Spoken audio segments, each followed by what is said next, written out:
Phone की घंटी बजी। सर, एक लड़की की लाश मिली है। उसकी आंखें खुली हुई है और हाथ में मोबाइल है। मोबाइल पर इंस्टाग्राम खुला है। विक्रम राठौड़ तुरंत अपनी टीम के साथ लोखंडवाला के सुनसान इलाके में पहुंचते हैं। वहां एक बेंच पर बैठी लड़की मृत पाई जाती है। उसकी आंखें चौड़ी और भयभीत थी, मानो उसने मरने से पहले कुछ बेहद डरावना देखा हो। मोबाइल चेक करो, विक्रम ने आदेश दिया।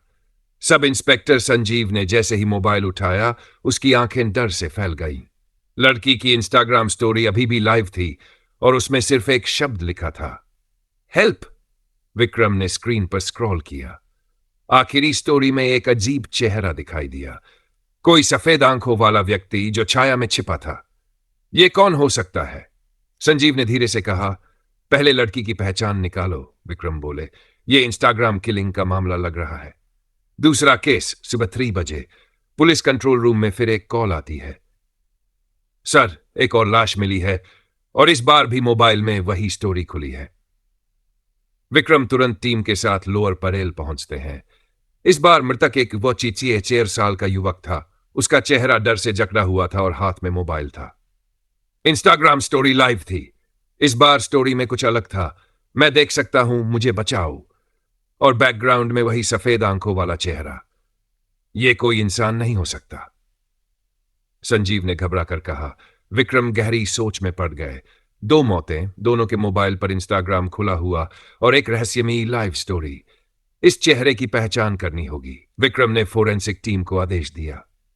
डरावना सच, जांच के दौरान दोनों मृतकों की इंस्टाग्राम डीएम में एक अजीब पैटर्न मिला। ब्लैक मास्क नाम के एक प्रोफाइल से दोनों को मैसेज आया था, अगर तुमने इस स्टोरी को पूरा देख लिया तो तुम्हारी बारी है। इसी बीच संजीव का मोबाइल बजा। सर, यह प्रोफाइल डार्क वेब से जुड़ा हुआ लगता है। कोई तिमाही ग्रुप इसे चला रहा है।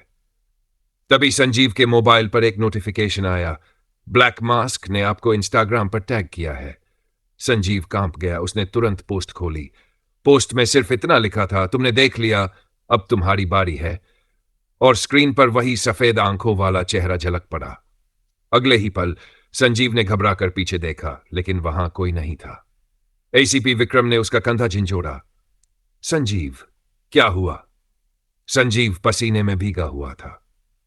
सर, लगता है अब मेरी बारी है। क्या यह कोई शापित प्रोफाइल है या कोई सीरियल किलर या कुछ और?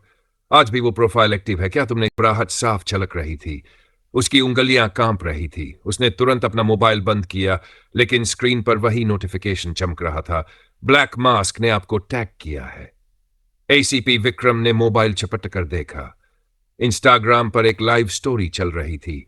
स्क्रीन पर धुंधला सा वीडियो नजर आ रहा था। एक अंधेरा कमरा और किसी कोने में बैठा कोई इंसान, या शायद कोई और चीज। स्टोरी के आखिर में सिर्फ 2 शब्द लिखे थे, तैयार हो जाओ। संजीव ने घबराकर फोन फेंक दिया। सर, यह हमारे साथ खेल रहा है। यह कोई सामान्य हत्यारा नहीं है। शांत हो संजीव, विक्रम ने सख्ती से कहा। हमें इस प्रोफाइल का पता लगाना होगा।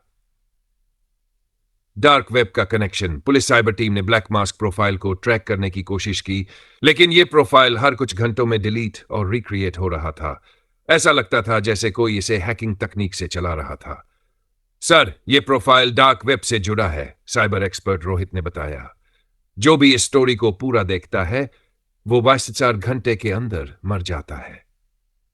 विक्रम ने ठंडी सांस ली।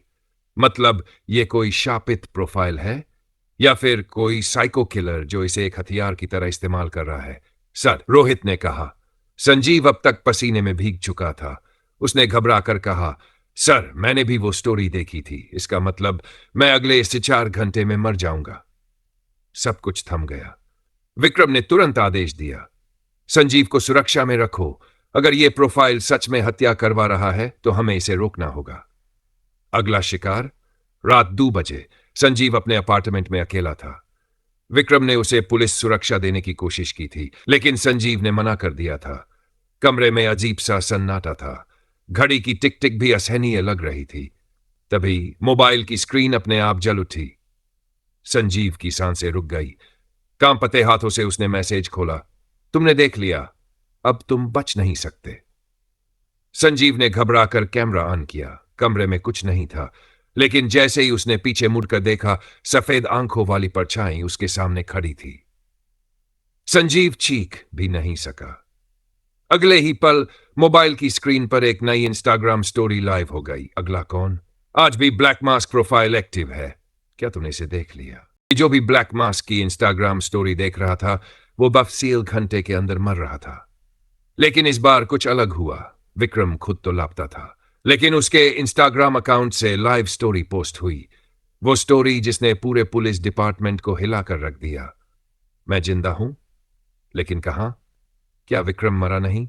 साइबर एक्सपर्ट रोहित ने विक्रम के मोबाइल को ट्रैक करने की कोशिश की, लेकिन सिग्नल लगातार बदल रहे थे। लेकिन फिर एक आईपी ट्रेस काम कर गया। लोकेशन आई, बेलार्ड हाउस के पीछे एक पुराना बंद गोडाउन। मौत का गोडाउन। रात के 2 बजे मुंबई पुलिस की एक टीम बेलार्ड हाउस के पीछे उस पुराने गोडाउन में पहुंची। गोडाउन पूरी तरह वीरान था, लेकिन अंदर जाते ही पुलिस वालों को दीवार पर अजीबोगरीब चित्र दिखे। हर तस्वीर में सिर्फ एक ही चीज बनी थी, सफेद आंखों वाला भूतिया चेहरा। तभी, सर इधर देखिए। एक कांस्टेबल ने जमीन की तरफ इशारा किया। जमीन पर एसीपी विक्रम राठौड़ बेहोश पड़ा था, लेकिन जिंदा था। विक्रम की डरावनी कहानी। जैसे ही विक्रम को होश आया, उसने कांपती आवाज में बताया, ब्लैक मास्क, यह सिर्फ एक इंस्टाग्राम प्रोफाइल नहीं, यह एक शापित आत्मा है। 90 एम्फेटिजिड्यू में एक पेंटर अमन वर्मा इसी गोडाउन में पेंटिंग बनाता था। लेकिन एक रात कुछ लोगों ने उसे मारकर उसकी आंखें निकाल दी और उसकी आत्मा को कैद कर दिया। मरते वक्त अमन ने कहा था, जिसने भी मेरी तस्वीर देखी वो मेरी दुनिया में आ जाएगा। तभी से उसकी रूह इसी तस्वीर के जरिए लोगों को मार रही थी। अब वो इंस्टाग्राम पर स्टोरी के जरिए लोगों को बुला रही थी। क्या ब्लैक मास्क अब भी जिंदा है? एसीपी विक्रम को पुलिस टीम ने बचा लिया, लेकिन जब उन्होंने वापस black mask Instagram profile check किया, वो डिलीट हो चुका था। क्या सच में शैतान मर चुका था, या वो किसी और रूप में वापस आएगा? पर आखिरी सवाल, क्या आपने भी इस स्टोरी को पूरा पढ़ लिया? क्योंकि अब आपकी बारी है। ब्लैक मास्क ने आपको टैग किया है।